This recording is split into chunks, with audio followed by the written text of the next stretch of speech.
გუშინ როდესაც ვსაუბრობდი თბილისის დაარსებაზე, თქვი ესეთი მოსაზრება, რომ მე ვარჩევ სომხებს და არმენებს ერთმანეთისაგან და ვთვლი, რომ ისინი ორი სხვადასხვა ხალხია. რასაკვირველია, შეიძლება მონათესავეები არიან, მაგრამ სხვადასხვა ხალხია. და ახლობელმა შემეკითხა, რომ ეგო ვერ გავიგეო.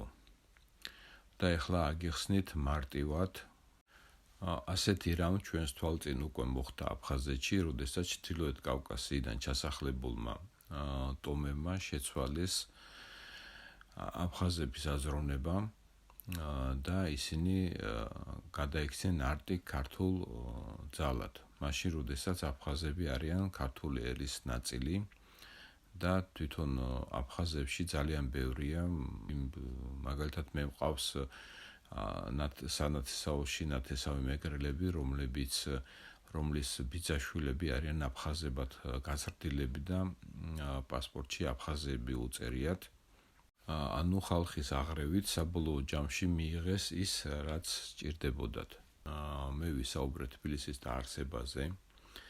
ეხლა გადავიდეთ თამარ მეფის გამეფებაზე.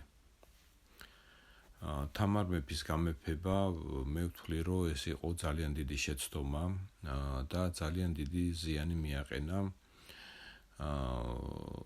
საქართველოს სამეფო დინასტიას და ის ფაქტიურად გაანადგურა იმ წესების მიხედვით, რომელიც მაშინ იყო მიჩნეული. მოგეხსენებათ, მემკვიდრეობა ვაჟზე გადადიოდა და მით უმეტეს სამეფო დინასტიებში და ეს იყო დარღვეული გამეფთა თამარი მეფემ, მიუხედავად იმისა, რომ მას ჰქონდა მეფის ტიტული და არა დედოფალის. ამაში ძალიან დიდი როლი შეასრულეს მხარგრძელებმა, რომლებიც იყვნენ სომხური წარმოშობის და ქმრად ჩამოუყვანეს გიორგი რუსი და შემდეგ უკვე დავით სოსლანი. აქ მინდა მიაქციოთ ყურადღება ერთ ძალიან მნიშვნელოვან მომენტს. ანუ ეს გზა სამხრეთ ჩრდილოეთის ან ჩრდილოეთ სამხრეთის მაშინაც კონკურირებდა აღმოსავლეთ დასავლეთის გზასთან. ანუ როგორც მაშინ, ისევე დღესაც არიან ძალები, რომლებიც ლობირებენ ჩრდილოეთ სამხრეთის ან სამხრეთ ჩრდილოეთის მიმართულებას, აი ამ გზის გაჭრას კავკასიონზე ან აღმოსავლეთ დასავლეთის ან დასავლეთ აღმოსავლეთის გზას, რომელიც კასპიიდან მოდის და მიდის შემდეგ იქით შავ ზღვაზე ან თურქეთისკენ. დრო მიდის, საუკუნეები მიდის, მაგრამ გეოპოლიტიკა ასე თუ ისე არ იცვლება და ეს ჩვენ კარგად უნდა გავაცნობიეროთ. მე უკვე გითხარით, რატომ შეიქმნა სამხრეთ ოსეთის ავტონომიური ოლქი. ეს იმისათვის, რომ ყოფილიყო კავშირი ჩრდილოეთთან, ჩრდილოეთ ოსეთის ავტონომიურ რესპუბლიკასთან და პირიქით იმისათვის, რომ ჩრდილოეთ ოსეთის ავტონომიურ რესპუბლიკას ჰქონოდა კავშირი სამხრეთ ოსეთის ავტონომიურ ოლქთან. და ეს გზა კვეთს, ასე ვთქვათ, აღმოსავლეთ დასავლეთის გზას. ანუ ეს გეოპოლიტიკური ვითარება იყო ადრეც, თითქმის 8 საუკუნის წინ. თვითონ ოსები ამბობენ, რომ ირანული წარმოშობის ტომებია, მაგრამ გარკვეული პიროვნებები ამბობენ, რომ ჩვენ ირანული წარმოშობის მხოლოდ ენა გვაქვსო და თვითონ ჩვენ, როგორც ტომები, არ ვართო ირანიდან მოსულები, არამედ ადგილობრივი კავკასიელები ვართ. უბრალოდ ენა არისო ისა ირანული წარმოშობისო, ესე ამბობენ რა. მაგრამ როგორც არ უნდა იყოს, ეს გზა ირანიდან სასომხეთში, მერე საქართველოს ტერიტორია, სამხრეთ ოსეთი, ჩრდილოეთ ოსეთი, ეს გზა მაინც იკვეთება. მე უკვე გითხარით მეორე გზაზე, ეს იყო ირანიდან სასომხეთში, შემდეგ ჯავახეთი, სამეგრილო და შავი ზღვა. ანუ რას მინდა რომ მიაქციოთ თქვენ ყურადღება. უპირველეს ყოვლისა იმას რომ ეს გეოპოლიტიკური თამაშები გუშინდელი დღე არ არის და საუკუნეებია მოდის, ხო? მეორეც ის რომ აი ეს გზა სამხრეთიდან ჩრდილოეთისკენ, რომელსაც აკეთებდნენ, თბილისის დაარსებასთან დაკავშირებით მაშინ შეიძლება არ იყო ესე გამოკვეთილი. დიდი დროის გავლის გამო ჩვენ უკეთ არ ვიცით იმ დროის, ასე ვთქვათ, სიტუაცია, მაგრამ თამარ მეფის დროს ხო უფრო მეტი ინფორმაცია გვაქვს და თამარ მეფის დროს ხო უფრო იკვეთება ეს მიმართულება, რადგან გიორგი რუსი რომ ჩამოუყვანეს თამარ მეფეს, ესე იგი იყო ურთიერთობა იმ ხალხთან და უკვე გარკვეულწილად იყო რაღაც მონახაზები, აი იცოდნენ რა გზა იჭრებოდა, ხო, სამხრეთიდან ჩრდილოეთით. ხო, ის გიორგი რუსი არ გამოდგა და მერე ოსების უფლისწული ჩამოუყვანეს, ხო, ანუ ისევ ის გზა იჭრება, ასე ვთქვათ. ხო და აი ამ გზების დაპირისპირება აი ამდენი საუკუნეების არის, ხო? და რატომ ხდება ისე რომ როგორღაც ამ ხალხს უნდა რომ ქართველების გარეშე გააკეთონ ეს გზა, ანუ ჯერ ცდილობენ საქართველოს განადგურებას და მერე ამ გზის აშენებას და ჩვენ რა ვერ მოვახერხეთ, ან ისინი რას ვერ ფიქრობენ იმდენს, ან ჩვენ რატო ვერ ვეუბნებით ჩვენ სათქმელს, რომ იქნებ ჩვენს გვაწყობს ქართველებს ეს გზა, ხო ესეა რა, ჩვენს ხო გვაწყობს რეალურად.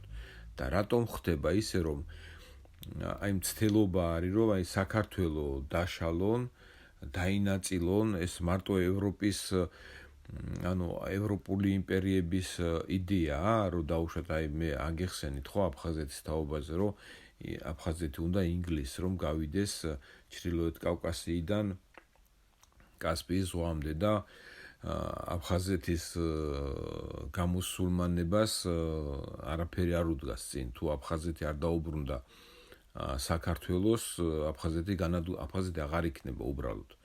აი რუსეთსაც რო დაუბრუნდეს აფხაზეთი და რუსებმა ოკუპაცია რო გააკეთონ, ეხლა ხო ვითომ დამოუკიდებელი ქვეყანაა, მაგრამ აი დაუშვათ შეიერთა რუსეთმა აფხაზეთი.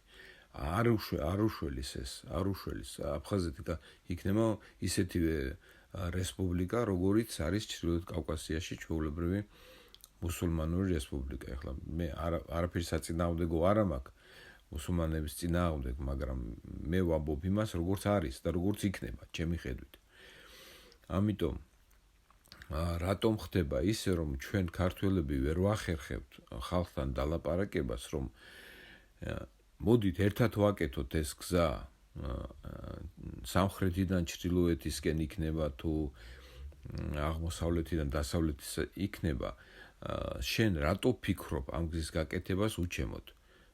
მოდი ჩემთან ერთად გააკეთე, ხო უფრო ადვილია რა, მით უმეტეს რომ აი ამდენი საუკუნეები გავიდა და აი ვერაფრით არ ვიცი, რამდენი შემოსევა იყო საქართველოში, რამდენი ხო ისტორია ხო არსებობს, არა ხო უნდა შეხედოს მოაზროვნე ხალხი ხო ვართ, ჩვენც ისინიც, ანუ ეს რაღაც ღვთისმიერი ქვეყანაა, ხო აი ყველა ცდილობს ჩვენ გადაჯიშებას, ჩვენ დაპყრობას, ისეთ საჯვარი დინჯზე ვარ და ვერავინ ვერ ახერხებს ამას. აი ხო ეს ხო ფაქტია რა. იმიტომ რომ ჩვენ ვართ ქრისტიანული კულტურის მშობელი ქვეყანა. ეხლა რატო არ განვითარდა ქრისტიანული კულტურა მანამდე ვიდრე ის განვითარდებოდა იქ, სადაც განვითარდა, ხო, სადაც ის ქრისტე დაიბადა, თუ არ დაიბადა, თუ როგორც მოხდა, ამაზე მე კიდე ცალკე გესაუბრებით, მაგრამ მე დარწმუნებული ვარ, გარწმუნებთ, რომ ქრისტიანული კულტურის თვითონ აი აზროვნების იგივე ის ლეკვი ლომისას სწორია რაც იყო, ხო, აი ეს იგივე რენესანსის, ხო, ამის აკვანი ჩვენ ვართ. ძალიან ბევრი რამის აკვანი არის საქართველო. ძალიან ბევრი რაღაც სიკეთეები დაიწყო აქედან. და როდესაც შენ ამ ყველაფერს ხედავ, ასეთი ღვთისმიერი ქვეყანა, ასეთი კეთილი ქვეყანა, ყველა აქ ცხოვრობს, არავის არ დევნიან. აი რატომ არ გინდა შენ ამ ქვეყანასთან ითანამშრომლო და რატომ გინდა დაშალო, გაანადგურო და მე რა ამ სიკეთეებით შენი სარგებლო? არ გამოვა ეგრე, აი ყველას მიმართავ, ვისაც აქვს გულში ჩადებული საქართველოს განადგურება, რომ არ გამოვა ეგ ხალხო, არ გამოვა დაილაპარაკეთ ქართველებთან, თუმცა ახლა დიდი განათლებით არც ქართველები და რაღაც გეოპოლიტიკური აზროვნებით არ გამოირჩევიან, ხო? ეხლა თქვენ რასაც უყურებთ, აი ტელევიზიით, ანუ ვინმე გამოდის, აი მე რასაც ვამბობ, ისეთი აზროვნება სადმე გინახავთ? არ არის ჯერ, ეს არის პირველი, აი მე რასაც ვამბობ და რა ვიდეოებსაც მე დავდებ. ეს იქნება პირველი, ასეთი აზროვნება საქართველოში არ არსებობს, უბრალოდ არ არსებობს. და იქნებ როგორმე მოვახერხოთ ქართველებმა გავნათლდეთ, ვისწავლოთ უფრო მეტი აზროვნება, ვიღაცის გინება კი არა და რაღაც ტრენდში რაც არის და მოდაში რაც არის, იქ რუსეთის გინება იქნება მოდაში და მეორე ნახევარი ევროპას აგინებს და მესამე ნახევარი ამერიკას აგინებს და ეს არ არის პოლიტიკური აზროვნება, ეს გინება არ არის პოლიტიკური აზროვნება. აზროვნება უნდა კონდეს საფუძველი და ლოგიკა უნდა იყოს აზროვნებაში. არ გამოვა მტრობა საქართველოსთან, საქართველო მარიან ღვთისმშობლის წირხვედრი ქვეყანაა, ქრისტეს მიერი ქვეყანა არის, ქრისტეს კულტურის ქვეყანაა, არ არსებობს ამის განადგურება, ვერ მოესწრებით უბრალოდ, ამიტომ მოდით ერთად დავსხდეთ და ვისაუბროთ და ნახოთ სარგებელი თქვენიც, ჩვენიც, ვინც კიდე მოვა სხვისი. გამოიწერეთ არხი, გააზიარეთ არხი, დააფინანსეთ, გააკეთეთ დონაცია და გვპირდებით, რომ თქვენი აზროვნება უფრო საინტერესო გახდება. დიდი მადლობა.